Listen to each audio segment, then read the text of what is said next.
Sevgili izleyenlerimiz merhaba. TV 2020 ekranlarında Gündem Özel programında Diyalog Medya Grubu Genel Yayın Yönetmeni Reşat Akar'la birlikte sizlerleyiz. Hızlıca konularımızı aktaralım. Evet, bugün ilk olarak İskele'de 25 Ocak 2023'te 16 yaşındaki Zeyiye Helin Resur'u hunharca öldürmekten yargılanan Sefer Buğra Altundağ ile ilgili karar bugün açıklandı. Ömür boyu hapislik cezası verildi. Kararı oturumlarını İskele'de yapan Gazi Mausa Ağır Ceza Mahkemesi Başkanı Hasan Dağlı okudu. Kararın açıklanmasının ardından Helin'in ailesi adalet yerini buldu diyerek mahkeme kararını alkışladı. Konuyla ilgili detayları vereceğiz. Bu arada bugün mahkemelere yansıyan iki önemli olayın detaylarını da yine sizlerle paylaşacağız.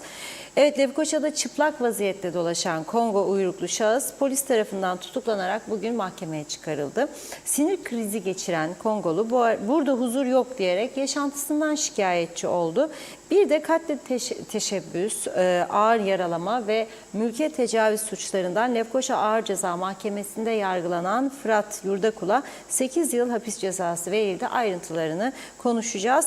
Bir diğer konumuz meclis başkanlığı ile ilgili tartışmalar artarak devam ediyor. Resmi gazete yayınından sonra meclis başkanlığı görevini zorlu töreden devralan Ziya Öztürkler, Pazartesi günü genel kurula başkanlık edeceğini açıklarken CTP Genel Başkanı Tufan Erman parti meclisi toplantısı sonrasında yaptığı açıklamada pazartesi günü gerçekleşecek genel kurulda yer almayacaklarını belirtti. Hukuken açılmamış olan oturumda yer almamız söz konusu olamaz dedi. Meclis başkanlığı tartışmalarının uzayıp gitmesi vatandaşların da tepkisine yol açıyor.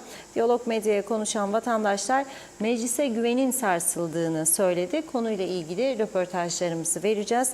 Son olarak da ülkemizde trafik suçlarının ilk sırasında yer alan sürüş esnasında cep telefonuyla konuşmanın cezası asgari ücretin %10'u olan 4043 lira para cezası 15'te puan olarak yeniden düzenlendi. Yine ayrıntılarını ele alacağız. Evet, buyurun Reşat Bey. Evet, herkese hayırlı günler, hayırlı cumalar diyerek başlayalım. Bugün yaklaşık 2 yıldır sonuçlanması için beklediğimiz İskele bölgesindeki cinayet olayıyla başlıyoruz. Çünkü çok önemli toplumsal bir sorun olmuştu bu. Henüz 16 yaşındaydı Helin Resur ve erkek arkadaşı olan şahısla bir tartışma sonrasında çok acımasız bir şekilde katledilmişti. 25 Ocak 2023, yani neredeyse 2 yıl olacak. İşte 2 yıldan 3 ay 4 ay eksik. Ve ancak sonuçlanabildi bu dava. Bugün mahkeme sabahleyin kararı açıklamak üzere toplandığında sanık olan Sefer Buğra Altundağ'ın avukatı duruşmaya katılmadığı için öğleden sonraya kaldı kararın açıklanması ve öğleden sonra yargıç kararı açıkladı. Bu karar cinayeti işleyen Sefer Buğra Altundağ için tabii ki çok ağır bir sonuç ortaya çıkardı. Ömür boyu hapislik cezası verildi kendisine. Tabii işlediği suç, yani düşünmesi bile çok kötü. Çok ülke çapında herkesi üzen, herkesi karamsarlığa iten bir davranış biçimiydi yaptığı. Çok acımasızca öldürmüştü kız arkadaşını. Dolayısıyla bu tür olaylarda nedir önemli olan? Adaletin erken tecelli etmesidir. Ve bu aile, bu kızın ailesi bu kadar uzun bir süre mahkemenin sonuçlanmasını, en azından bu şahsa verilecek ağır bir cezayla hiç olmazsa kısmen bir rahatlamış olma düşüncesi vardı. Ve mahkeme nihayet işte bugün kararını verdi. Aile ortaya çıkan karardan son derece memnun göründü. Adaletin yerini bulduğunu belirtti ailesi, arkadaşları. Kararı alkışladılar ve Allah'ın büyük olduğunu söyledi. Allah büyük dersiniz ya, bazen bir şey olur deriz ki sizde birisi bir kötülük yaptığı zaman Allah büyüktür dersiniz. Yani o karar versin, o cezasını versin. Allah da onun cezasını verdi demek istiyorlar. Şimdi bence bu olayın böyle bu sonuçlandığı şekliyle kalmaması lazım. Bunun bir ibret belgesi olarak canlı tutulması ve bu tür suçlara meyilli olanların sonunun ne olacağının devamlı hatırlarda tutulması lazım. Yani Kıbrıs'ta mahkemeler, yargı eskisi gibi değil. Öyle 3 yıl, 5 yıl cezayla kapatmıyor bu tür olayları. Ömür boyu hapislik cezası veriyor. Zaten ben şahsen başka bir karar da beklemiyordum. Bu kadar ağır bir cinayet sonrasında ilgili şahsa 3 yıl, 5 yıl gibi bir hapislik cezasının verilmesini zaten beklemiyordum. Ama ömür boyu hapislik cezası yerini buldu diye söylemek istiyorum. Mahkemenin kararı gerçekten son derece önemli idi. Şöyle diyor.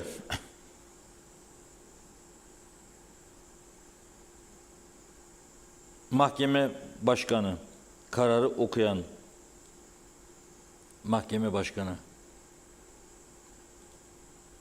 İşlenen suçun vehameti, ciddiyeti açısından verilecek cezanın caydırıcı ve ibret verici olması gerekir diyor. Genç suçlu kategorisinde sabıkasız olan sanığın emareleri yok edip kaçmaya çalıştığını, maktuleyi planlayarak ve acımasız bir şekilde öldürdüğünü söylüyor. Suç hunharca işlendi diyor. En ağır ceza ile cezalandırılması gerekir diyor. Suçun cezayı artırıcı unsurlar içerdiğini belirterek yaşam hakkını kimsenin alamayacağını, bunu korunmasını sağlamanın da toplumun görevi olduğu söyledi. Acımasızca hayatın sonlandırılmasına kayıtsız kalamayız diyor mahkeme başkanı. Bir kişinin yaşam hakkından mahrum bırakılmasının geriye alınamaz olduğuna dikkat çekerek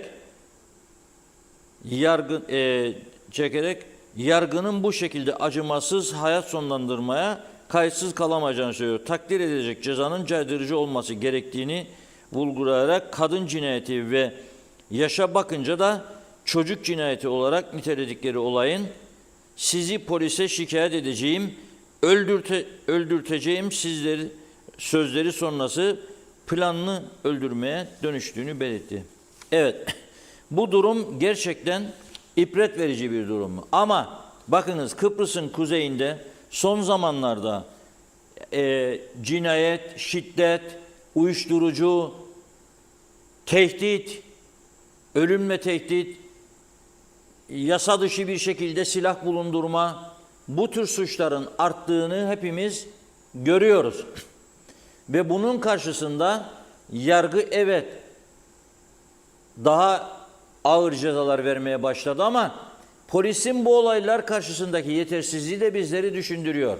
Polis canla başla çalışıyor olayı aydınlatmak için ama eleman ve teknolojik ihtiyaçlar açısından yetersizdir polisimiz. Bunu bütün insanların, sivil toplum örgütlerinin de görmesi ve polisin ihtiyaçlarının giderilmesine yardımcı olması lazım. Yardımcı olması lazım. Sadece Temmuz ayında 120 milyon Türk lirasının üzerinde ek mesai ödüyor bu Kuzey Kıbrıs Türk Cumhuriyeti. Dikkat ediniz, dün aldım bu rakamı. Sadece Temmuz ayında fazla mesai ödeneği bu devletin 120 milyon Türk lirasının üzerindedir. Ve bu devlet diğer taraftan araç sürücülerini durdurduğu zaman trafik polisi alkol testi yapabildiği gibi uyuşturucu testi de yapması lazım ama 18 bin dolar olan tanesi hassas narkotest cihazını alamıyor. Bütçesi yok, kaynak yok diyorlar. 10 tanesi 180 bin dolar. Ama öte taraftan sistemi doğru dürüst çalıştırmadıkları için ek mesaiye sadece bir ayda 122 milyon Türk lirası ödeyebilir. Kıbrıs'ın her iki tarafı aslında, güneyde de suçlarda patlama var. Ama biz kuzey kısmıyla ilgileniyoruz değil mi? Kıbrıs'ın kuzeyinde suçlarda çok ciddi artış vardır. Bunu görebilmeliyiz. Eğer burası bir turizm ve bir eğitim adası ise ki öyle olduğunu iddia ediyoruz, Burada suçların en az düzeye indirilmesi için hepimize düşen sorumluluklar vardır. Ama öncelik nedir?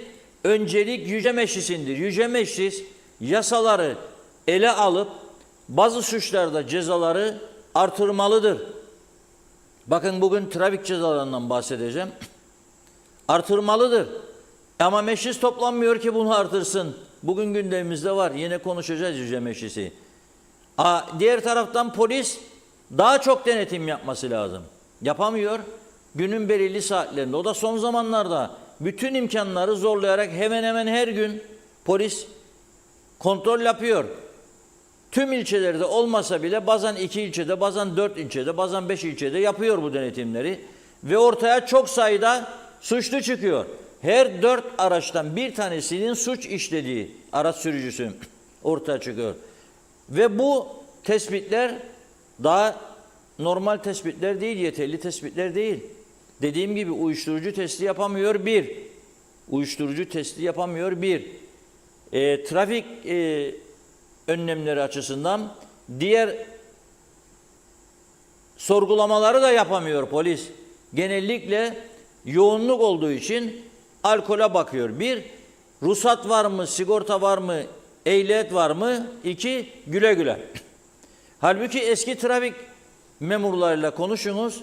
Arabayı durdurdukları zaman en fazla yaptıkları sorgulamalardan bir tanesi mesela frene bastığın zaman arka farlar yanıyor mu? Fren lambaları yanıyor mu?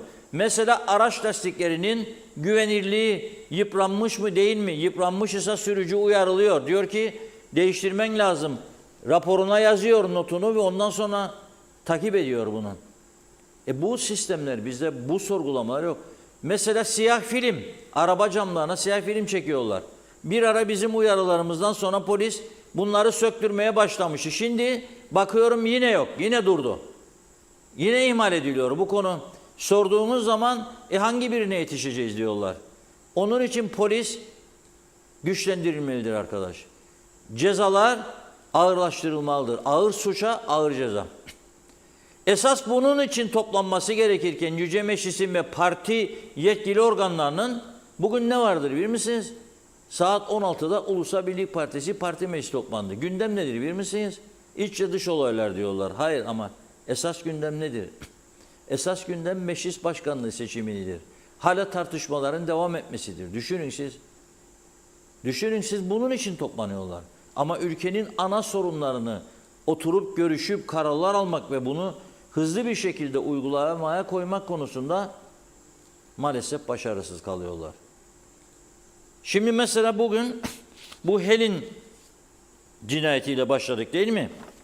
Dün yayınlayamadığımız bir video vardı. Aslında ben bunu yayınlamak istemezdim ama arkadaşlar dedim ki en azından bel ve bel altı kısmını gölgeleyerek verelim. Çünkü bu önemli bir konu. Yahu Kıbrıs gibi bir adada böylesi güzel bir ülkede nasıl olur siz öğrenci diye getirirsiniz ve adam çırılçıplak kaldırımda koşar şehir içerisinde. Nasıl olur bu iş? Dün bunu verecektik. Arkadaşlarımız şimdi verecek inşallah maşallah. Kenarından pencere açıp. Şimdi polis bunu yakalıyor. İhbar üzerine. Bakın. Kaldırımın üzerinde çırılçıplak koşuyor. Tamamen çıplak. Kongoluymuş. Christian Mulabi Natambala ismi de. Bu 24 yaşındaki arkadaş polis tarafından tutuklandıktan sonra bugün mahkemeye çıkarılıyor. Mahkeme önünde beklerken sinir krizleri geçirmiş. Polis tarafından sakinleştirilip duruşmaya çıkarılmış. Namus ve ahlaka aykırı suçlamayla mahkemeye çıkarıldığını söylüyor polis. Lefkoşa'nın Hamiköy bölgesinde umumi bir yer olan Atatürk Caddesi üzerinde anadan doğma soyunup diyor polis. Onun ifadesini söylüyorum yani benim ifadem değil. Koşmak suretiyle namus ve ahlaka aykırı davranışta bulundu. Zanlının aynı gün tutuklanarak soruşturma başlattığını belirtiyor. Yapılan araştırmada ülkede eğitim gördüğünü, öğrenci olduğunu söylemiş. Ama ne kadar doğrudur? Tabii ki bunun araştırılması lazım. Ve polis diyor ki bunun doğrudan cezaevine gönderilmesi, tabii ondan sonra deport edilmesi lazım mahkumiyeti sonrasında. Şöyle diyor, yargıç soruyor, konuşmak ister misin diyor. Evet diyor, ben diyor buraya okumak için geldim diyor. Ama kimseden saygı görmedim. Büyük maddi zorluklar yaşıyorum diyor. Yüksek kiralar ödüyorum. Şu anda yaşadığım ev sahibim diyor, sürekli sorun çıkarıyor. Bana bağırıyor diyor. Kendi paramla köle oldum diyor. Ve o çıplak koştuğu anda da diyor ev sahibiyle kavga etmiş ve bir anda sinirlenip bunu yapmış. Halbuki tabii bunun yalan olduğunu herkes biliyor. Bunu yapabilmesi için cesaretlenmesi lazım. Onu cesaretlendiren nedir? Çok büyük bir olasılıkla uyuşturucudur. Hemen hemen bu Afrika kökenlilerin tamamının, belki tamamına yakınının uyuşturucu kullandığını herkes biliyor. Polis her durdurduğu Afrikalının üzerinde uyuşturucu buluyor. Ve bunların önemli bir kısmı kullanmıyor sadece. Satıyorlar. Zehirliyorlar bir hale insanı. Sonra da param yoktur diyor. Çünkü sen aldığın parayı, çalışıyorsan bir yerden aldığın parayı uyuşturucuya veriyorsun. Tabii ki paran yok. Ev sahibi de nasıl ama? O büyük olay. Düşünün siz, Hasbulat'ta gene yangın çıkarıyor. Ev sahibi kiraladı bunlara, evi kiraladığı evden çıkaramadığı için kendilerini çıkmaz. Adam girdi mi çıkmaz. KKTC'nin kanunları da müsait maalesef. Çıkmadığı için adam başka 2 tane yabancı buluyor. Onlarla işbirliği yaparak apartmanı ateşe veriyor. Yakıyor bazı eşyalarını bu Afrikalıların. Onlardan bir tanesi hayatını kaybediyor. Çok kötü bir durum tabii. Bu insan haklarıyla bağdaşmayan bir durum. Bir cana kıymak kadar çok ağır bir suç olamaz bence. Kiralarken düşünün siz. 100 sterlin daha fazla alacak olan birçok insan tehlikeyi göze alıyorsa alıyordur arkadaş. Sen 100 lira daha fazla kazanacaksın diye ayda 100 sterlin veriyorsun. Sonra da kırıp döküyorlar, çıkarmak istiyorsun. Gürültü yapıyorlar. Uyuşturucu partileri, seks partileri, müzikler sabaha kadar açık. Polis hangi birine gidecek? Hangi birine koşacak polis? Dün bir tane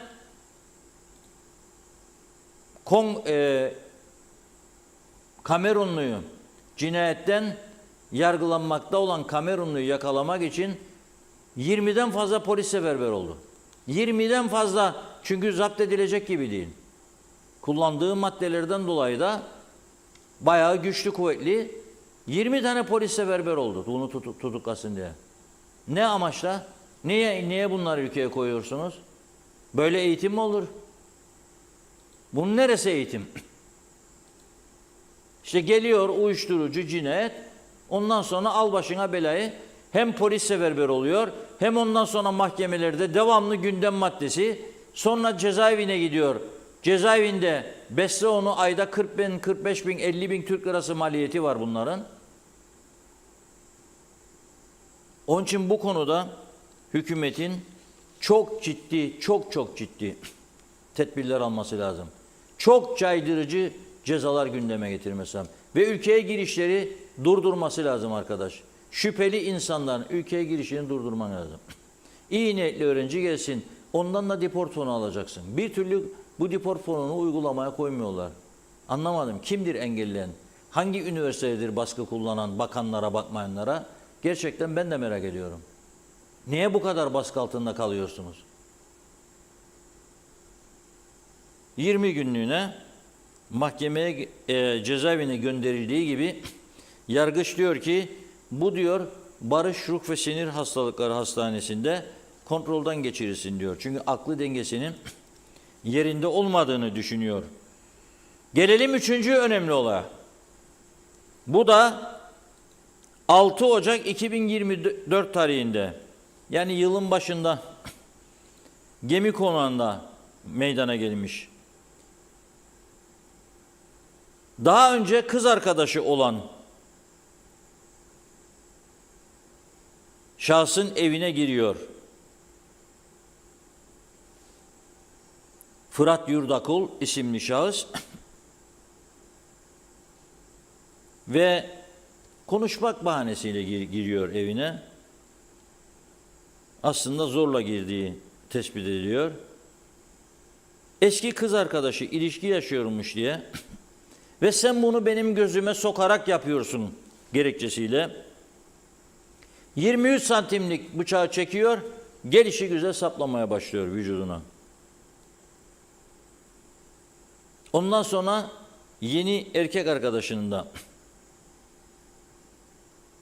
vücudunun değişik yerlerine birçok kez bıçakla darbe vuruyor ve ağır bir şekilde yaralıyor. Daha sonra trafik devriyeleri tarafından yakalanıyor, bıçak tasarrufunda bulunuyor ve tutuklanıyor. Bugün mahkemede karar okunurken yargıç diyor ki beni kıskandırmaya çalıştılar. Onlara kaç defa bunu yapmamalarını söylemiştim diyerek savunma yaptığını söylüyor. 28 yaşında üniversite öğrencisiymiş o da. En yakın arkadaşım diyor, eski kız arkadaşımla ilişki yaşayınca diyor, bu diyor beni çok etkiledi diyor.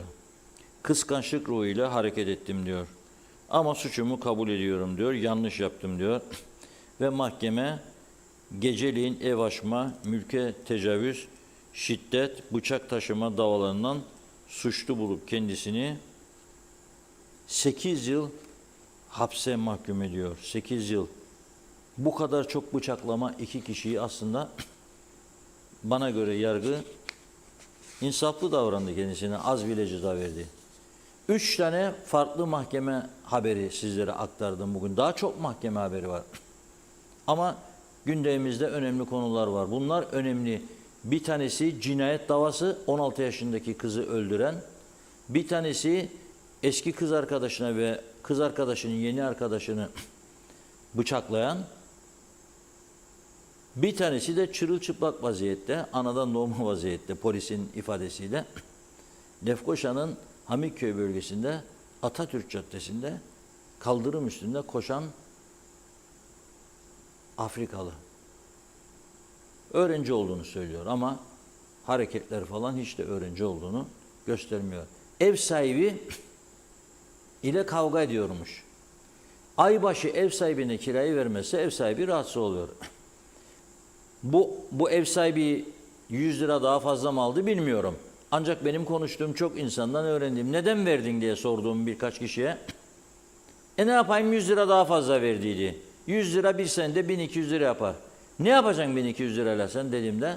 Ne yapacaksın yani? 1200 lirayla ne yapacaksın? Tatile gideceğim. Gitme tatile. Eğer sen evini tehlikeli gördüğün şahıslara kiralıyorsan tatile gidesin diye sonuçlarına da katlanacaksın. Yapmayınız bunu. Bu insanlar sokakta mı kalsın? Onları getirenler düşünsün. Hangi üniversiteler getirdiyse onları da peşin $1000 alır da hiç okula gitmedikleri halde bu parayı alsınlar diye bu uygulamayı sürdürürler. Onlar düşünsün. Polis onları muhaceret, onları mecbur etsin. Eğer bu ülkeye getiriyorsan ikametgahını önceden belirleyip sunmak zorundasın desinler. Bu şartları getirmek zor değildir. Eğer ülkenin düzelmesini istiyorsak bu şartları getirmek ve uygulamak zor değildir. 3-5 kişinin kişisel çıkarı için bu güzel ülkeyi daha fazla bu tür olaylarla meşgul edemeyiz. Daha fazla bu ülkeyi kritik noktaya getiremeyiz. Can ve mal güvenliğini daha fazla tehlikeye sokamayız. 3-5 kişinin değil, bir toplumun, bir ülkenin, bir devletin menfaatleridir önemli olan. Ben o yüzden bugün gündemin 1. maddesini aldım. Özellikle İskele'deki cinayetin sonucunu herkes gibi ben de 4 gözle bekliyordum. Ve 2 yıl sonra bir 19 ay, 20 ay sonra Sonuçlanması gerçekten üzücüdür. Sonuçlar belli, cinayeti işlediği belli, itirafları belli, güneye kaçma teşebbüsü belli, kaçıp dönmesi belli. Ama yasalar çerçevesinde olay yerinden alınan emarelerin incelenmesi gerektiğinden ve bu emareleri Kuzey Kıbrıs Türk Cumhuriyeti'nde inceleyecek bir teknoloji olmadığından Türkiye'ye gönderilmesi ve Türkiye'den buraya 8-10 ayda bile gelmemesi sonucun işte bunu doğuruyor. Onun için eğer ülkemi seviyorum da eşittim da egemenim da işte isterim falan filan diyorsanız önce ülkenizin acil ihtiyaçlarının karşılanmasını sağlamanız lazım. Bunu yapmanız lazım. 122 milyon bir ayda ek mesai ödemek değildir marifet. O 122 milyonu tasarruf ederek her ay bu ülkenin ihtiyaçlarını gidermektir. Bakınız Girne Lefkoşa ana yolunda trafik ikaz çizgisi kalmadı ya. Görünür mü? Görür müsünüz? Yol ikiye ayrılır. Giderken de gelirken de. Orta şeritte veya yol kenarlarında siz ikaz çizgisi görür müsünüz? Söyleyin bana. Yoktur, kalmadı. Nasıl bir ülke burası? Araç ruhsat parasını topluyorlar bunları yapmak için. Ama ne yapıyorlar? O paraları maaş ödemesine yönlendiriyorlar. O yüzden trafik konusunda harcama yapamıyorlar. Evet, buyurun Funda Hanım. Evet, hızlıca mesajlarımıza başlayalım. Şöyle ilke geleyim. Evet, Şerife Turgay Derya, İzzet Ahmet, Erol Topçu, Damla Aldemir, Hüseyin Noroğlu, Mustafa Mania, Numan Boğaç iyi yayınlar diliyor. Fikret Gönlübol, Şenol Tatlıcıoğlu, Oğuz Aynalı, Fevzi Mehmetçioğlu, Zarif İnce, Caner Aspava da iyi yayınlar diledi. Arif Mustafa Cüce, Mersin'in sahil beldesi, Limonlu'dan selamlar, hayırlı cumalar. Hasan Nihat Erduran, çok doğru hüküm, yargıya güvenimiz tamdır, kolay gelsin demiş. Mustafa Kombo, ömür boyu hapis verilmiş, öfkeyle kalkan zararlı oturur diyor. İnsan hayatı böyle ucuz değil demiş. Ersin Şemey, iyi yayınlar, güzel ve dürüst insanlar. Orhan Aslan, geç de olsa adalet yerini buldu. Kubilay Kuyucuoğulları, ömür boyu hapis bizim infaz tüzüğü gereği değişmediyse 33 yıl 4 ay yatar. Nazime Nalbant, herkese selamlar, iyi hafta sonları diledi. İnşallah iyi her şey iyi olur diyor. Durum gitgide kötüye gidiyor. Kimseye güvenmiyorlar demek istemiş. Ne de yargıya güveniyorlar. Böyle sorunlar çözülür mü? Fikret İpekçioğlu, en büyük güce meclis ve hükümet bugüne kadar öyle çok iş yapmışlar ki 99 gün yaz tatili açıldıktan sonra haftanın 2 meclisi açarlarmış, haftada 2, maşallah maşallah diyor. Yesinler kendilerini, utanmazlar, yolda bile yürüyemiyoruz. Celal Harun, balık baştan kokar sözü son zamanlarda sizin de sık sık aklınıza geliyor mu? Kafa başka söyler, kuyruk başka yaparsa balıklar yön bulamazmış, deryada kaybolurmuş. Ülkemizdeki durum şimdi tam da böyle. Mehmet İnancı, bizde müebbet hapis 24 yıl diye biliyorum. Yıllar önce Samanbahçe cinayetinde 24 yıl verildiğini hatırlıyorum. Yasalar değişmişse bilmiyorum. İzzet Ahmet, ne oldu? Türkiye'de varsa Kuzey Kıbrıs'ta da olsun diyen zihniyet. Ayhan Maraşlı, kolay gelsin. Tam sizleri izlerken elektrikler gitti. Saat 16.56, zorla dürte dürte cep telefonundan izlemeye başladım. Ertuğrul Kanık, bu Kongolu insanlardan bozdular diyor. Bunlar sadece 50 sene önce kendi kabilelerinde insan yiyordu. Biz de bunları ülkeye alıp okula falan yazdırıyoruz. Bunların yeri okul değil demiş. Celal Harun, öyle bir zamana geldik, siyasetçiler vatandaşın refahını düşünmesi gerekirken vatandaş siyasetçinin refahını düşünür oldu. Arif Yüce Türk, Reşat abi, iktidar yasa yapmayı düşünmez, sadece koltukta kalıp parti menfaatinden nemalanma, o hesapları yapar diyor. Halk boşuna beklemesin. Necdet Mavi Gözlü, Kuzey Kıbrıs Birleşik Afrika Pakistan Cumhuriyeti Başkent Lefkoşa'dan iyi yayınlar dilemiş. Hükümetim diye geçinen, bizi idare ettiklerini sananlar 18.000 dolarlık narko test cihazlarından 10 tane alacak durumda değilse iki devletli egemen devletten hiç bahsetmesinler. Ben şahsen hükümetin 10 narko test cihazı alacağına asla inanmıyorum diyor. Kesinlikle bu işlerin arkasında yüksek mevki sahibi olanların olduğuna inanıyorum ki bu uyuşturucu pazarının çökertilmesini istemiyorlarsa durum budur demiş. Damla Aldemir, ülkeye girişler durdurulsa keşke. Nazime Nalbant, Reşat Bey, çok doğru bir yere bastınız. Her şeye yazık oluyor. Taciz, uyuşturucu, yolsuzluk, hırsızlık her gün artıyor. Eğer sıkı denetim olmazsa daha kötü olur. Bir şeylerin üstünü sakın örtmeyin demiş. Sonra daha çok olaylarla karşılaşırız. İnanın bu çok çirkin olaylar. Hiçbiri benim ülkemde yaşanmazdı. Yaşananlar bizleri çok üzüyor demiş. Ömer Meraklı Muhtar, hükümet olmak kolay. Ne diyor? Bul 26'yı, tamamdır asıl mesele iktidar olup icraat yapmak. Gerisi mi lafazanlık içinde bulunduğumuz durum. Turgay Gezen, girişleri kontrol altına alamıyorsanız polis teşkilatını ne kadar güçlendirirseniz de beklenen faydayı göremezsiniz. Asıl önemli olan girişler. Yönetimlerimiz memleketi üniversite doldurarak sözde öğrenci adı altında kriminal tiplerin ülkeye girişlerini sağlamışlardır. Memleket her geçen gün biraz daha yaşanmaz hale geliyor. Aynı şeyleri tekrar ettiğimizin farkındayım, ancak gerçek durumda budur. Keşke memleketimizde güzel olaylar olsa da bu ekranlar aracılığıyla dile getirmiş olsak dedi Turgay Bey. Şöyle bakıyorum. Evet, Hakan Varnavas Panter, aynı terhane diyor.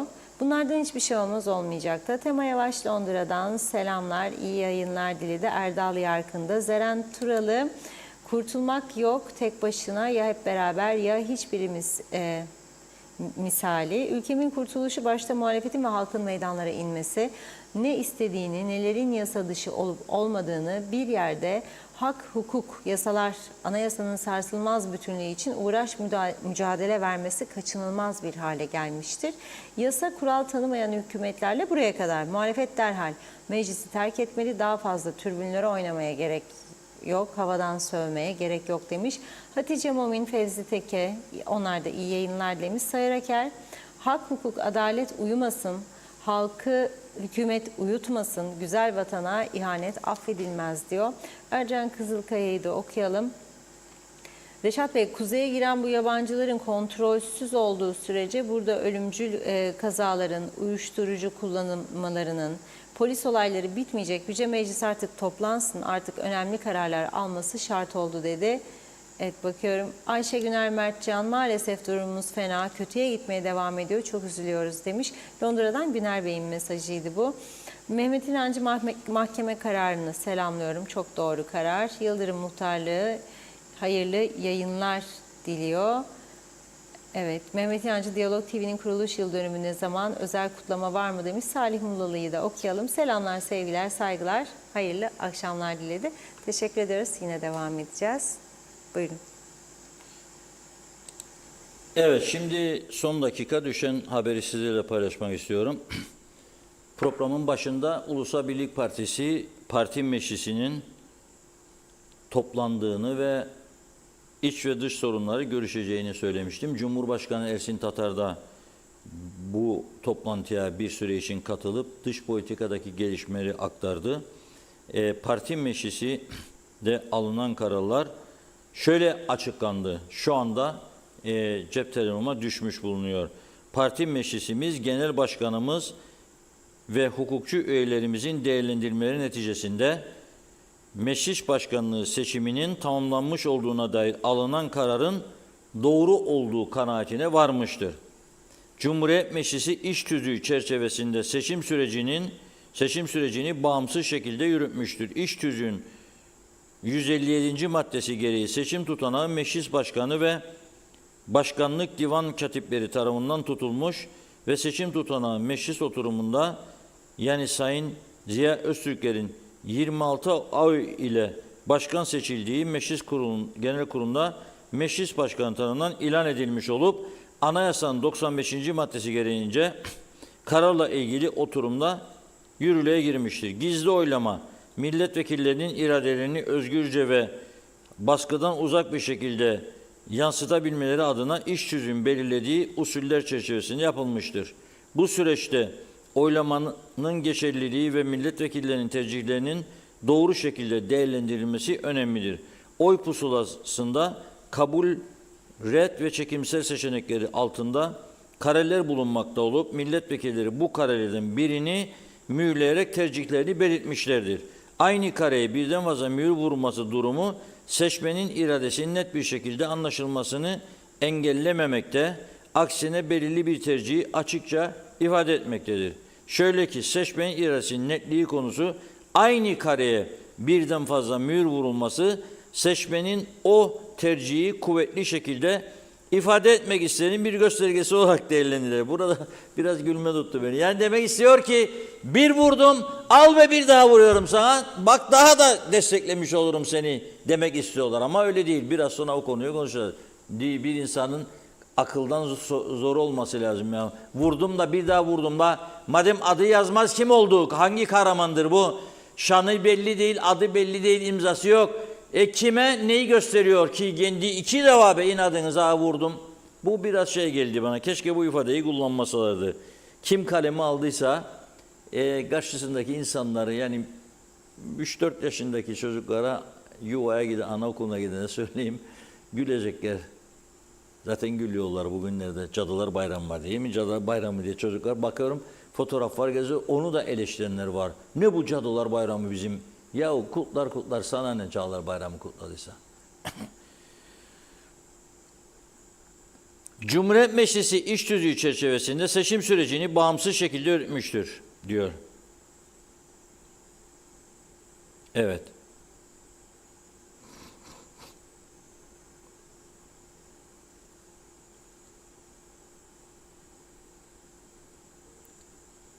Esas olan diyor, pusulanın milletvekilinin iradesini net bir şekilde yansıtması, oylamanın dürüstlüğü ve güvenliği diyor.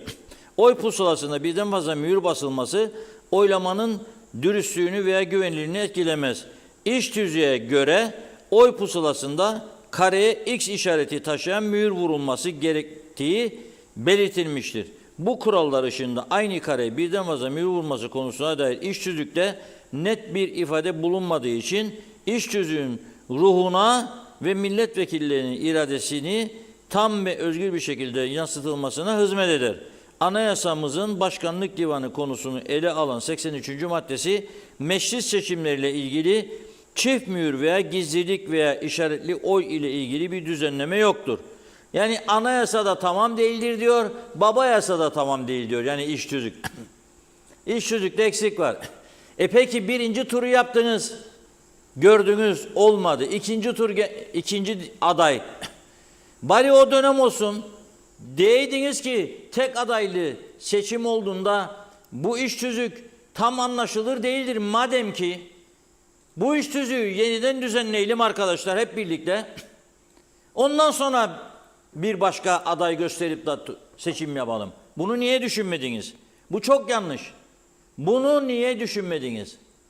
Da şimdi ülke bu hale geldi. O ben oynarım oyunu der, öteki ben oynamam oyunu diyor.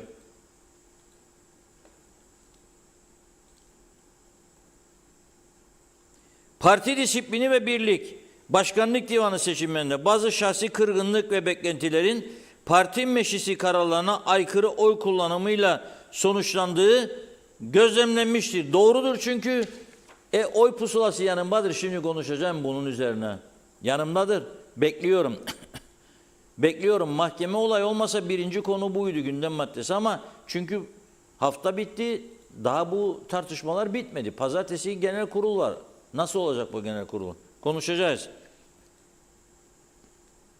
Parti meclisimiz, bütün milletvekillerimizin ve tüm üyelerimizin partimizin kararlarına, ülkemizin halkımızın menfaatine uygun davranmaya, dostluk ve birlik ruhu içerisinde hareket etmeye davet etmektedir diyor. Milletvekilleri ne diyor? Parti birliğini ve bütünlüğünü, huzurunu bozacak şekilde hareket etme diyor. Edersen olur, bilmiyorum onu yazmıyor burada.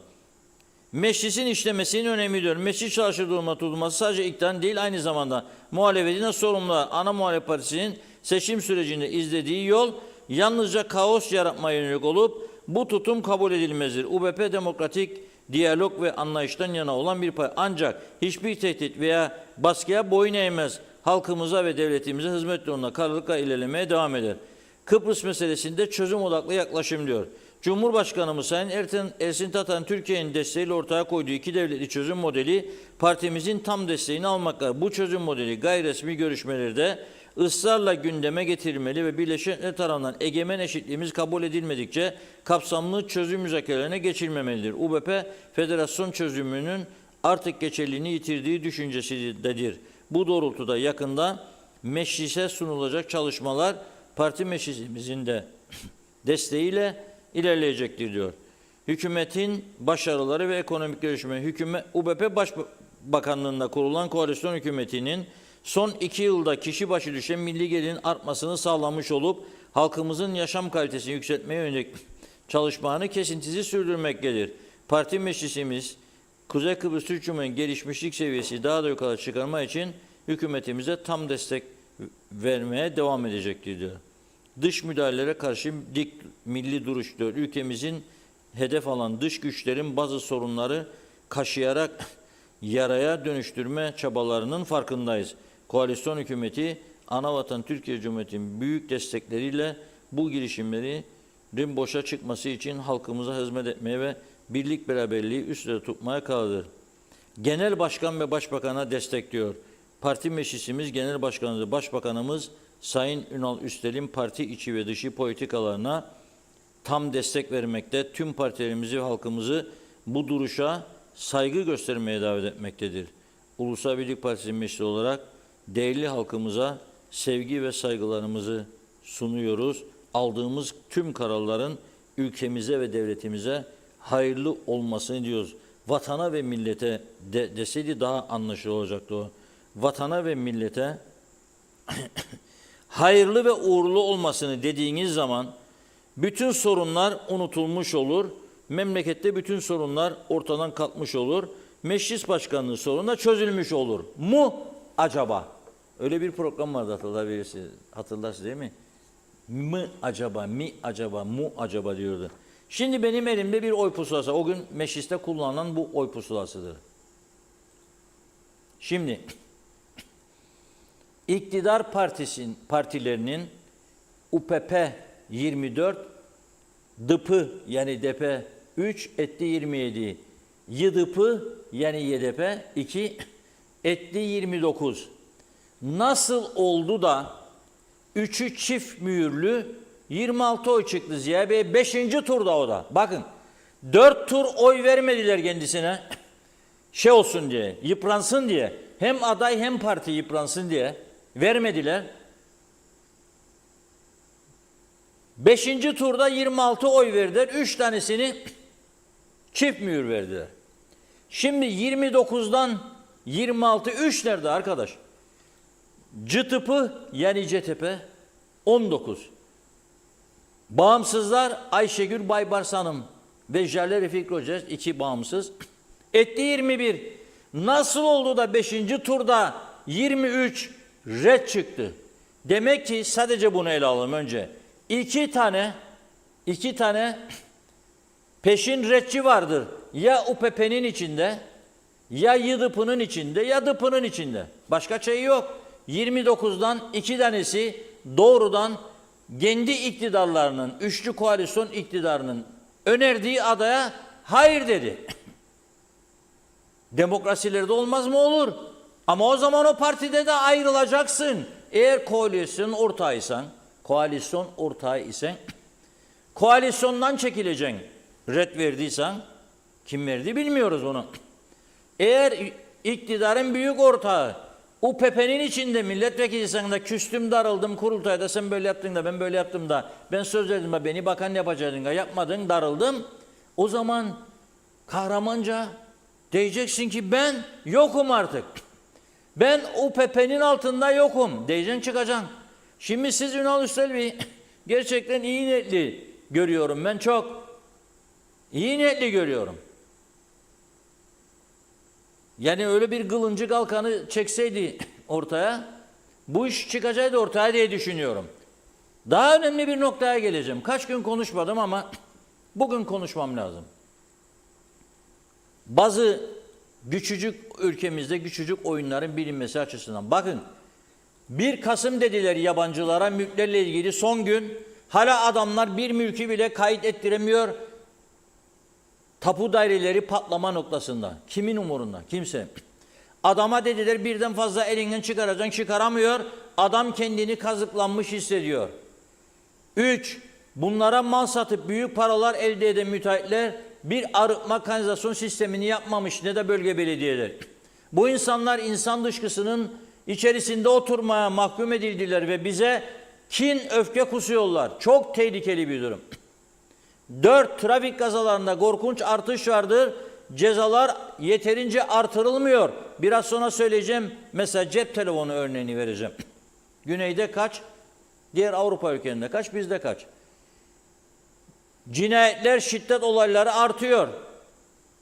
Öğrenci gelişleri, gidişleri kontrol altına alınamıyor.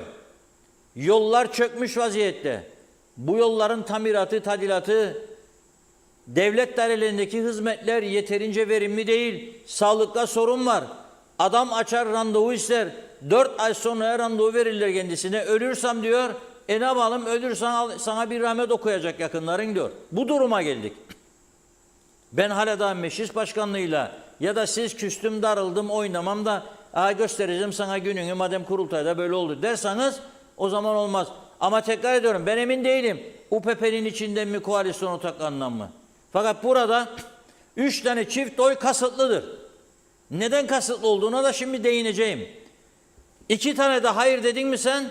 Etti 5. Bir tane de çekimsel davrandın mı 6 tane oy. Koalisyon ortakları 5 kişidir. O zaman koalisyon ortakları 5'i de hayır demiş olsa bile veya çekimser veya çift mühür bir tane de UPP'den var demektir. Ama ben koalisyon ortaklarının neden bunu yapmış olacaklarına pek ihtimal vermem. Neyse o gün mecliste dediler ki sizin yaptığınız demokratik değildir. Ne? Parti yönetimi demiş ki milletvekillerine oy pusulasının fotoğrafını çekeceksiniz cebinen ve göstereceksiniz bize. Tamam mı? Bunu sızdırdılar cıtıpılı arkadaşlarına. Dediler nasıl demokrasi var ya bu ülkede? Adamlar bizi mecbur ediyor. Oy pusulamısını fotoğrafını çekelim ve gösterelim. O da diyor kullan aklını be Mahmut diyor. Bu kadar aklın yok mu ben vereyim size aklı. Nedir bu akıl? Düşünün bakalım. Düşünün. 100 sene düşünseniz belki de aklınıza gelmeyecek. Düşünün nedir bu akıl? Be Mahmut diyor. Sana ben mi akıl vereceğim be diyor. Bak bu halk seni memleketi kurtarasın diye seçtiğine göre demek çok zeki adamsın diyor.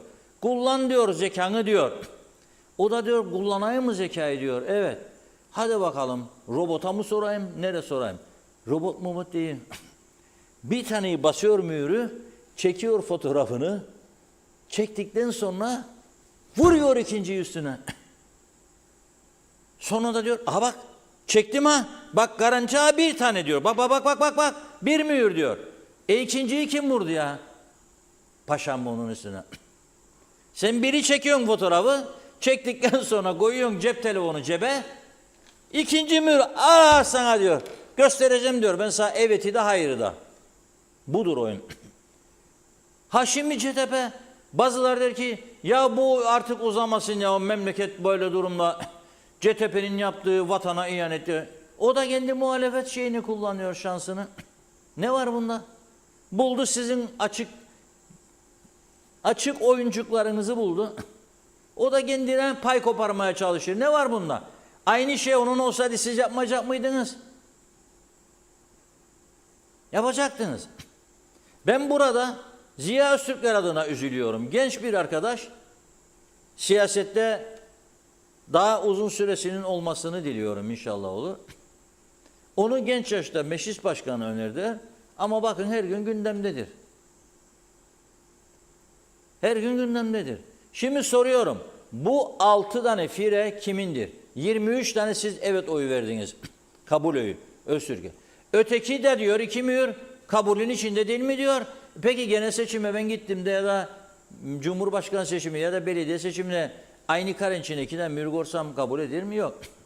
Sonra CTP kanadı diyor ki bunun diyor geçerli olup olmadığını biz sormadık diyor meclisin hukukçularına. 3 tane hukukçu var diyor Tufan Hoca. Bu 3 hukukçuya onlar sordu. 3 hukukçu da onlara cevap verdi diyor. Bize vermedi ya bu cevabı. Geçersizdir demişler. Ha ben bu işin uzamasını isteyen kişi değilim, o da ayrı mesele. Yeter ya de diyorum.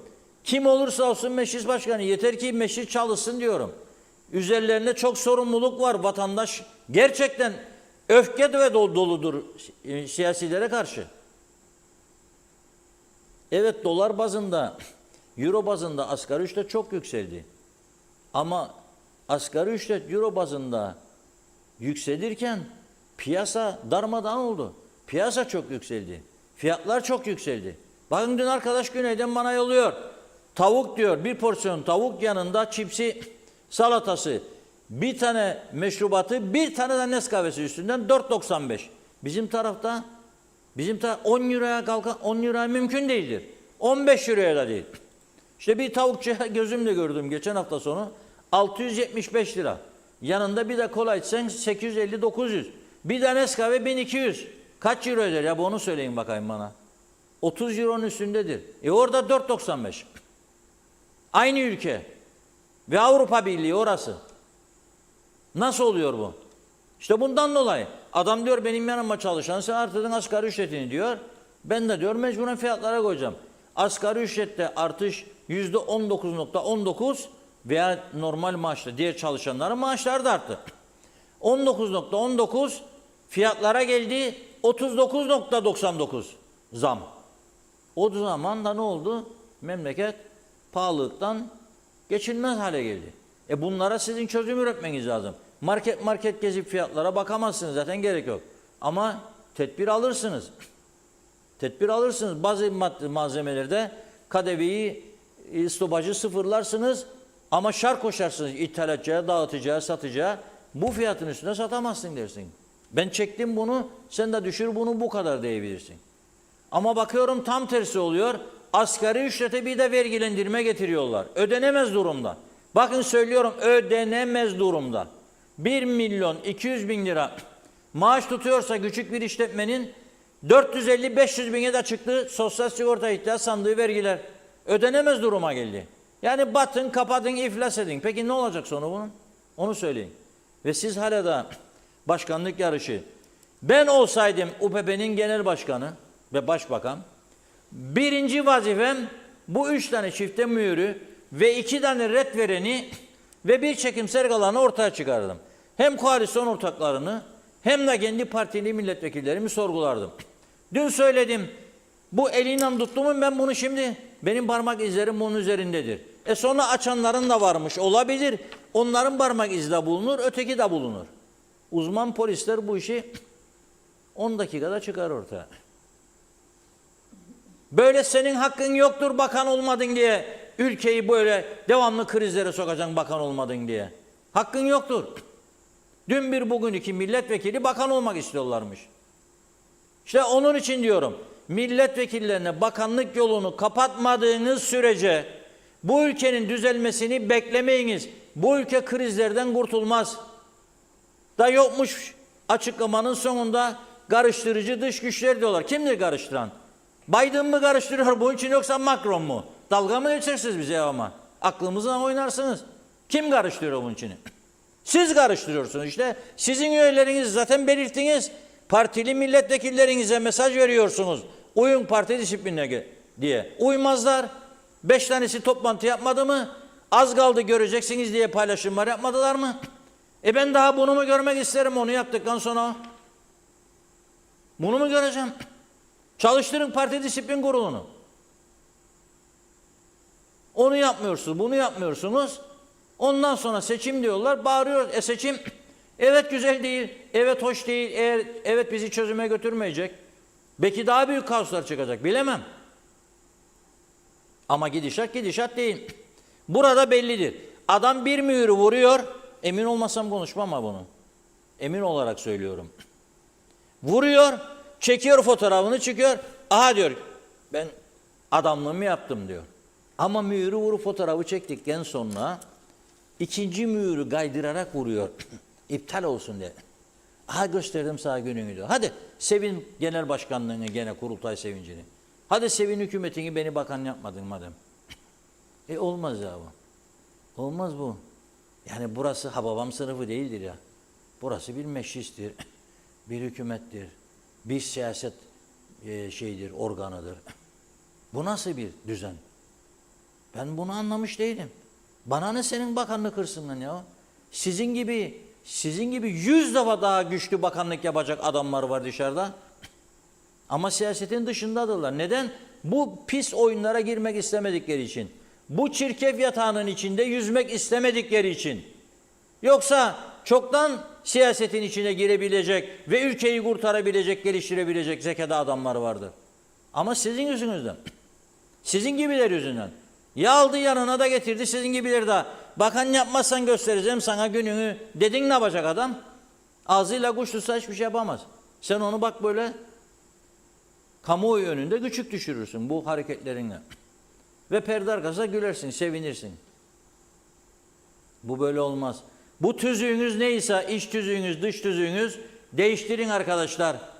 Öğretmen oldunuz ama muallim olamadınız bana göre. Bilirsiniz tüzük tamam değildir. Ne değiştirmeden gittiniz 4. adaya, 5. adaya? Değiştireydiniz de gideydiniz. Şimdi değiştirin bari. Efendim anayasada tam açıklık yokmuş. İç tüzükle de yokmuş. Değiştirin iç tüzüğü. Siz yaptınız iç tüzüğü. Siz yaptığınız gibi siz değiştirin. Doğrusunu yapın. Şimdi pazartesi ne olacak? Ne bileyim ben ne olacak? Babam sınıfı orada. Ne olacak? CTP diyor ki dün akşam karar aldı CTP'nin yetkili organları parti meclisi toplantısı sonrasında Tufan Bey açıkladı. Hukuken açılmamış olan oturumda yer almamız söz konusu olamaz diyor. Ve pazartesi günü diyor Ziya Bey olağan genel kurul toplantısını açarsa diyor biz diyor onun açması durumunda hukuken açılmamış bir oturum olarak değerlendirecek diyor ve böyle bir oturuma katılmayacak. Peki ne olacak? Söyleyeyim size ne olacak? CTP katılmadı. 29 milletvekili var. Şu andan benim bildiğim kadarıyla bir tane fire var. Birisi uçtu gitti Ankara'ya. Hani kar yağışı beklenirmiş de özlemiş karı gitti görsün orada karı. Olmayacak. Mazaret mektubu meclise gelmiştir veya gelecek pazartesi günü. Yurt dışında bulunduğum için sevgili arkadaşlar toplantıya katılamayacağım. Düştü mü 28'e? Peki. Gidecek mi bunlar? Acaba 28'de atsın çoğunluk olsun. Muhalefet olmazsa meclis başkan yardımcısı nereden seçilecek? Kudret Özersay'ın bugünkü paylaşımına baktım. O diyor ki onun da yolunu buldular diyor. Eğer aday göstermezse diyor en çok milletvekiline sahip muhalefet partisi diğer şeye geçirir adaylara. Yani UPP veya DP veya YDP'den biri aday gösterilebilir. Bakalım pazartesi günü ne olacağını göreceğiz. Tabii bu durum vatandaşları nasıl etkiliyor? Onunla ilgili olarak Ömer Kadiroğlu havada, karada, denizde. Önce onu bazarda Ömer'i siyasete sok diyorlar bana. Önce Ağırdağ'ın ya da Fotan'ı muhtarı yapacağım onu.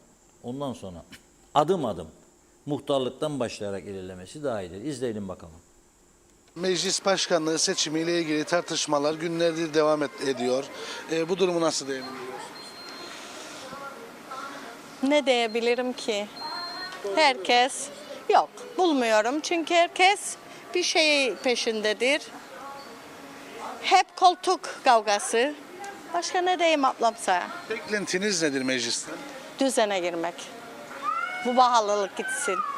Yani çalışma yapsınlar. Çalışma yapsınlar, bir düzen sağlasınlar. Ne bileyim gençliğe bir iş sağlasınlar.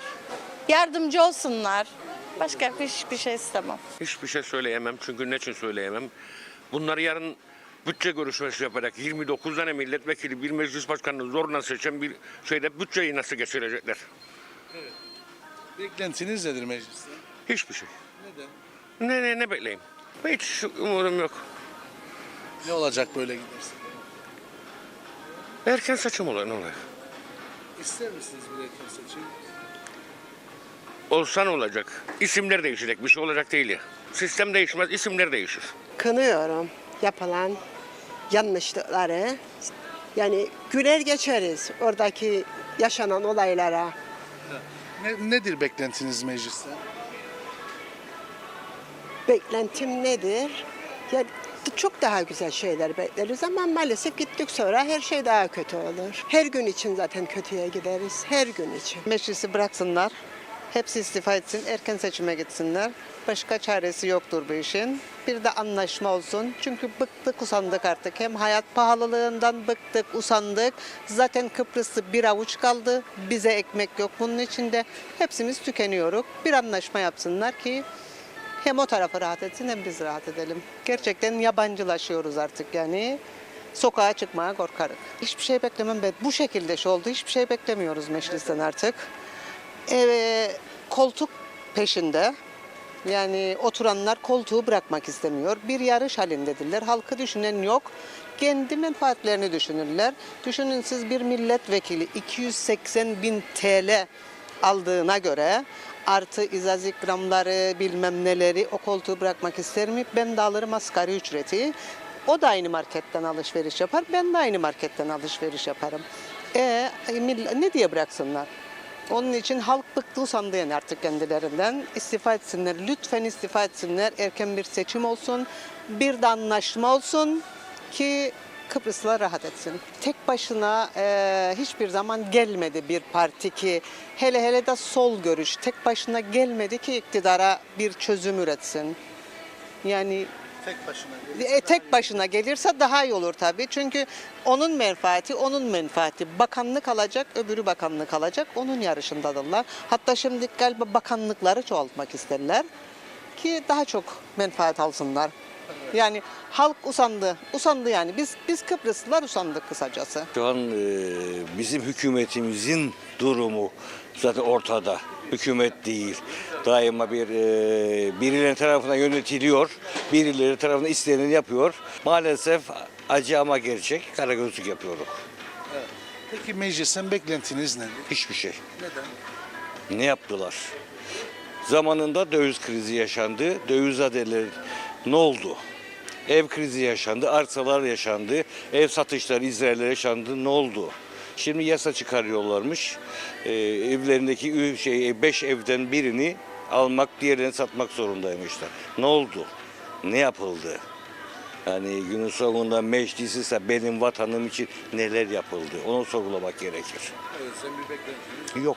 Çünkü kimse iradesini kullanıp bir şey yapamıyor. Herkes bir başkasının itmesiyle, bir başkasının dürtmesiyle bir şeyler yapıyor. Ne olacak böyle giderse? Hiçbir şey. Bir vali gelip Türkiye'den bunu bizi idare edecek. O zaman çözülürsün. Tabii ki. Çünkü bilecek vali idare eder. Yeni anlaşma yok. Herhangi bir görüşme yok. Görüşmelerde hep ana vatan, yavru vatan kavgası devam eder. Hiç biz büyümeyecek miyiz? Hiç biz evlat olmayacak mıyız? Yoksa olmamızı mı istemezler? Konu nedir? Onu çözmek lazım. Yani menfaat gitmezse hiçbir şey çözülmez Kıbrıs'ta. Günün sonunda her şeyin başı benim gördüğüm menfaattir. Doğru bulma. Beklentiniz nedir meclisten? Bir an evvel başlasınlar da yasaları değiştirsinler, getirsinler. Yani bir an evvel o tatil bitsin, bu uzun süren tatil bitsin ve bir an evvel mecliste bekleyen yasaları yürürlüğe koysunlar, getirsinler. Vallahi milleti seçtik, yolladık kendilerini oraya. Bizi temsil etsinler, çalışsınlar diye. Onların görevi. Bizim görevimiz değil artık. Ama bekliyorsunuz çalışmaları. Beklerik. Peki. Çünkü bize böyle söz vererek gittiler. Halka dediler ki bizi seçiniz, biz bu mecliste size hizmet edeceğiz. Bu hizmeti yerine getirsinler. Meclis başkanlığıyla ilgili seçim tartışmaları mecliste devam ediyor. Bu konuyu nasıl değerlendirirsiniz? Bu konuda hukukun üstünlüğünün gasp edildiğini düşünüyorum baktığınız zaman. Yani mecliste 3 tane hukukçu var, 3 tane hukukçu. Ben hukukçu değilim ama hukukçu diyorsa ki bu işi yanlıştır, yanlıştır. Doğru bulmuyorsunuz. Doğru bulmuyorum. Tartışmalar böyle devam ederse aslında meclisin feshedilip erken seçime gidilmesi lazım böyle bir şeyde yani. Bunu da iktidar kabul etmiyor. İktidar kabul etmeyecek. Birileri diyor ki CTP çekilsin. CTP niye çekilsin? CTP'nin ne şeyi var? Problemi var yani. Meclis gitti yani şey yapamayan, meclis başkanını seçemeyen CTP değil. Baktığınız zaman. Onun için yani bu işin olması gerekeni ahlaki olanı erken seçim. Meclisten beklentileriniz nelerdi? Neler oldu, neler olmadı?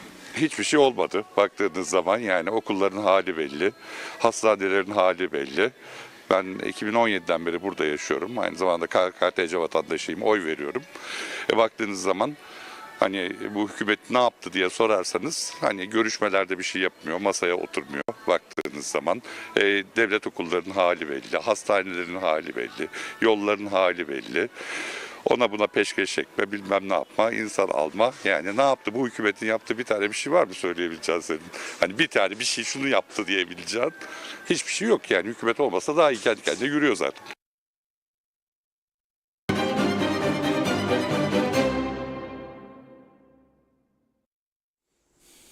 Evet, vatandaşlar da bu olandan bitenden rahatsız, gelişmelerden umutsuz ve siyasetin kendini toparlamasını bekliyor. Bakalım toparlanır toparlanmaz.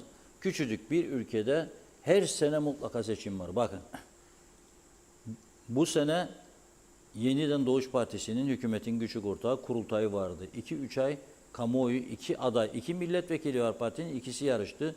Bayağı gündem oldu. Bitti. Ulusal Birlik Partisi kurultay için aylarca o köy senin, bu köy benim gezildi, delegeler, üyeler falan. O bitti, meclis başkanlığı seçimi. Şimdi o bitecek, inşallah biterse ardından ne var?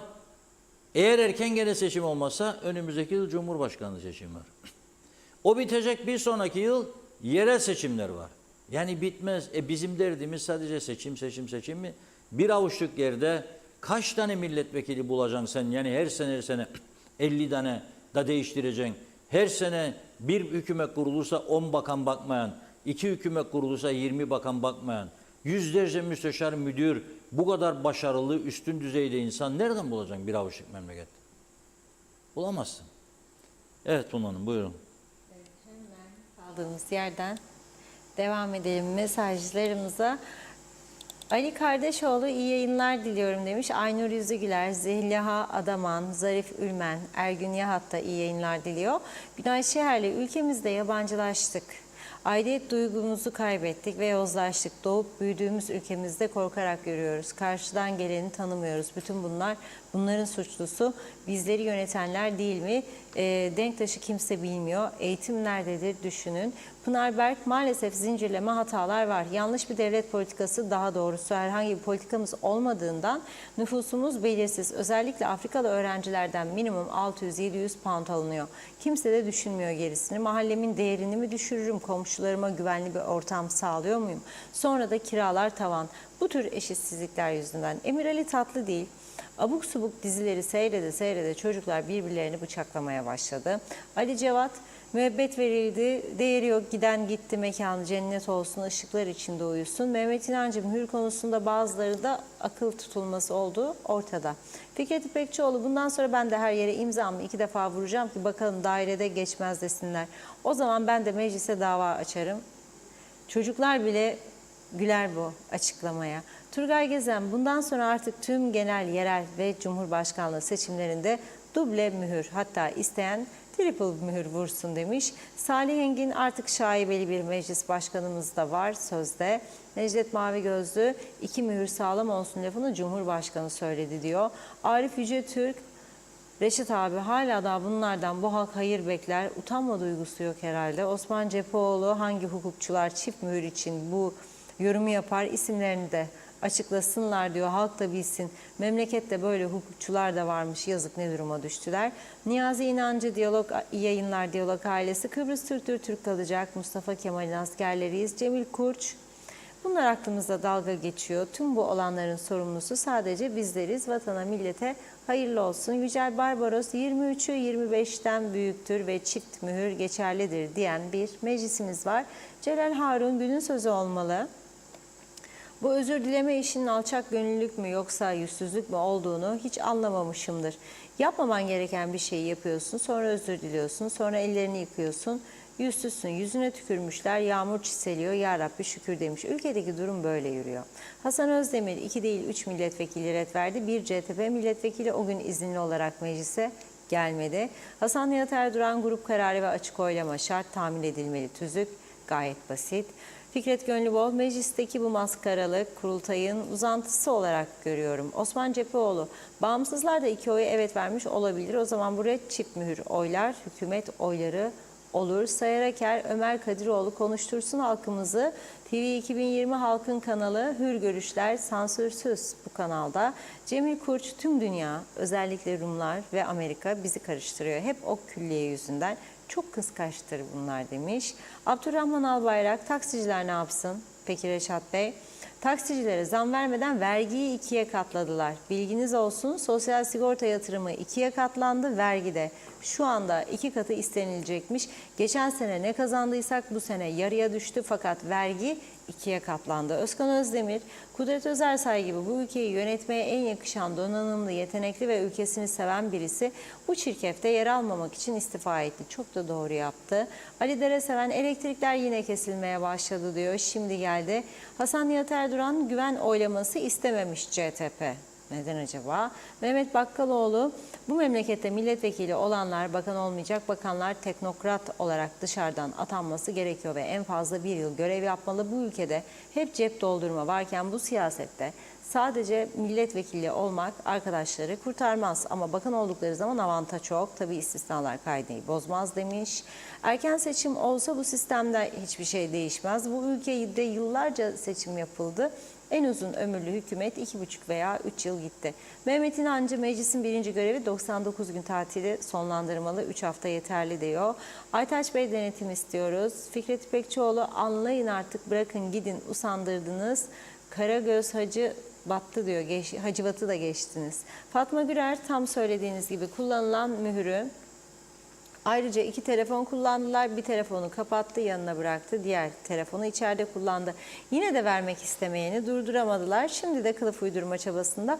Akıl olan bu duruma inanmaz. Ahmet Ulubay, siyasette menfaati için girenlerle diyor ülke batırıldı. Mehmet Uluçaylı, hayırlı akşamlar. Kolay gelsin. Salih Mullalı, bu kadar uzun tatilden sonra eli biraz titremiş olabilir mührü basarken. İzzet Ahmet, KKTC vatandaşı geçerli değil, dikil taştan öteye geçemez. Bunu bilin diyor. Hasan Nihat Erduran, BM'nin hayaleti, her şeyimiz kapalı devre maalesef. Orhan Orsen, iyi yayınlar dilemiş. Evet, Mehmet İnancı, örnekleriniz tam isabet. Bakın diyor, vatandaş çok öfkeli, duysun bunu siyasiler. Acilere seven insanlarımızın bazıları da hükümet yetkililerine seslenerek bir anlaşma yapsınlar diyor. Sanki de Rumlar anlaşma istiyor, biz kaçıyoruz sanırlar demiş. Hasan Nihat Erduran'ı da okuyalım. Tarat'a göre tek nefes borun Türkiye'dir. Uyan demiş, haklıdır. Teşekkür ediyoruz, yine devam edeceğiz. Buyurun. Evet, yavaş yavaş programımızın da sonuna geliyoruz. Cuma günü, mübarek gün, hafta sonu. Ve bugün tabii her gün trafikle ilgili raporları okuyoruz. Bugün programa biz girinceye kadar polisin yeni bir trafik raporu açıklanmadığı için onu gündeme getirmiyoruz. Ama her gün gündemde trafik vardır. Artık hafta sonuna geldik. Bu akşam, yarın akşam daha yoğun bir şekilde trafik kontrollerinin olacağını da biliyoruz. Şimdi ama sosyal medyada zaman zaman paylaşımlarıyla dikkat çeken ve benim de severek okuduğum Sayın Dilek Yavuz Yanık bugün cep telefonlarıyla ilgili yapmış olduğu bir araştırmayı paylaşmış. Diyor ki işte son 4 ayda 6.000 kişi cep telefonu cezası almış diyor. Gözden kaçanlar kaç bindir kim bilir diyor. 6.000 kişi ceza aldı, gözden kaçanlar 60 bindir, belki daha fazladır benim tahminim. Çünkü polis günde bir defa en fazla trafik kontrolü yapıyor. O saat görürse bunları durduruyor ve ceza kesiyor. Günün 24 saatinde gidip gelenlerde telefon ellerine düşmüyor, görüyoruz hepimiz. Şimdi diyor ki her gün araç kullanırken cep telefonunda konuşan onlarca insana ceza kesilmesi rağmen neden bu suçu işlemeye devam ediyorlardı? Çünkü diyor cezalar devam etmemelerini sağlamıyor. Yani devam etmelerine yardımcı oluyor mesela. Araştırdım diyor. Mesela Amerika'da seyir halinde cep telefonu konuşmanın cezası $500. Yani 17.000 TL diyor. İkinci kez yakalanmanın cezası $1.500. Yani 52.000 TL. Ve bir ay araç kullanmaktan men Amerika'da. Almanya'da 200 euro 747.400 Türk lirası diyor. Bir ay sürüş yasağı. İngiltere'de 200 sterlin yani 8.900 Turkish. İtalya'da 160 euro. Avusturya'da 2180. Avusturya benim en sevdiğim ülkelerdendir, onu söyleyeyim. Çok düzgün bir hayat var orada. İnsanlar da çok iyi, itibarlı, çok iyi bir ülke. 81.000 Türk lirası. Hollanda'da 200 euro. Herhalde diyor bu ülkelerin bir bildikleri vardır. KKTC'de ise diyor Ocak 2024 itibarıyla 2758. Şimdi bizde cezalar asgari ücret artışına göre otomatik artılıyor. Oturup da kendileri karar otomatiğe koy, bağladık. Asgari ücret yükseldikçe, bu sene de asgari ücret çok yükseldiği için bugün bu bilgiyi yenileme ihtiyacı hissettik ve aldığımız bilgiye göre asgari ücretin %10 olan 4043 Türk lirasına yükselmiş bizde. Ayrıca da 15 ceza puanı. 100 puandan sonra ehliyete el koyuyorlar. 15 ceza puanı 7'de 1 neredeyse yani gider. 4043 Türk lirası. Bu arada Güney Kıbrıs'a baktık. Güney Kıbrıs'ta bu yılın Nisan ayından itibaren yürürlüğe giren uygulamaya göre ilk defa yakalanırsa cep telefonuyla konuşurken 150 euro. İlk 2 yıl içinde ikinci kez yakalanırsa diyor 2 katı ceza yani 300 euro. 150 euro bugün kurunan 5700 Türk lirası. Bizde 4000. Neredeyse yarısı ceza. Onun için biz güneye geçtiğimizde görüyor muyuz cep telefonuyla konuşanı? Ben pek görmem. Kemersiz araç sürücüsü hiç görmem. Cep telefonundan konuşan da belki 1 ya 2 görmüşümdür. Kırmızıda durmayan hiç görmedim. Hiç görmedim. Çünkü ceza caydırıcıdır. İşte onun için bizdeki yüce mecliste bir an önce toparlanmalı, kendine gelmeli, oturumlarını tamamlamalı ve yasalarını değiştirmelidir. Her yasayı iktidar ve muhalefet birlikte geçirmek zorunda değil. Ama eğer bir ülkede hayati önem taşıyan yasa varsa, mesela işte trafik cezaları birlikte de geçirebilirler. Bunu oy birliğiyle de geçirebilirler. Mesela çevrenin kirletilmesi. Yani sen bir kamyon çöp dökeceksin yolun ortasına ve benim sana kesebileceğim ceza 150 Türk lirası, 200 lira. Olabilir mi böyle bir şey? Ve ülkenin en önemli sorunlarından biri haline geldi kirlilik. Döküyor bir kamyon çöpü, ona vereceğin ceza çok az. Ceza vermiyorlar. Veya tehlikeli sürüş yapıyor. İşte geçen gün oldu Girne'de 8.000 Türk lirasına gitti adam. Polis diyor tehlikeli sürüş yapıyordu. Neden 8.000? Yasa bana öyle yetki veriyor diyor. Yasa ona öyle yetki verdiği için polis de bunun üzerine çıkamıyor. Durum bu merkezdedir. Onun için buradan bir sağduyu çağrısı da ben yapmak istiyorum. Bu meclis başkanlığı seçimini oturun, konuşun. Eğer bu ülkede bir erken seçimde ihtiyaç ise iktidar muhalefet oturun, bir tarih belirleyin ama meclis başkanını çözün bu arada ve milletvekillerine bakanlık yolunu kapatan bir seçim yasası geçirin. Eğer geçirmezseniz şimdiki heyecan, sarhoşluk altında ve mevcut milletvekilleri sırf bakanlık heyecanını sürdürsün diye, o hırsla yaşamaya devam etsin diye bu ülkeyi uçuruma sürüklemeyin. Eğer bu şekilde kalırsa bu ülkenin düzelme şansı yoktur. Tekrar ediyorum. Başkanlık sistemi kaç zamandır önerdim. Söylediğim zaman diktatörlüktür Türkiye'yi görmek. Güney Kıbrıs'a bakmazlar ama. 3 gündür güneydeki Cumhurbaşkanı'nın hanımı manşetleridir. Bir sosyal fon aracılığıyla para toplamış, kimlerden topladığı sorgulanıyor şimdi. Açıklamasını istiyorlar. 3 gündür. Yani başkanlık sistemi diktatörlüktür diyenler doğru düşünmüyor bence. Tabii ki demokratik bir anayasayı ona göre hazırlarsan. Başsavcının Cumhurbaşkanı sorgulayabileceği bir düzen var adanın diğer tarafında. Burada neden olmasın? Olmadı, istemiyoruz bunu. Çoğunluk kabul etmiyor. Tamam, o zaman bu parlamenter sisteme devam edeceksek Bu gördüğümüz karşımıza çıkan yanlışları giderici önlemler alınız. Ve milletvekillerine bakanlık yolunu kapatınız. Göreceksiniz o zaman aday olmak isteyenlerin sayısı çok düşecek. Siyasi partilerin sayısı da azalacak. Aynı görüşü paylaşan mesela sağ milliyetçi, vatan millet Sakarya, UBP, DP, YDP, bir de MHP vardı işte. Düşünün siz, bunlar neden birleşmiyor? Çünkü birleştiği takdirde ve hepsi UBP çatısı altındaydı bunların geçmişte.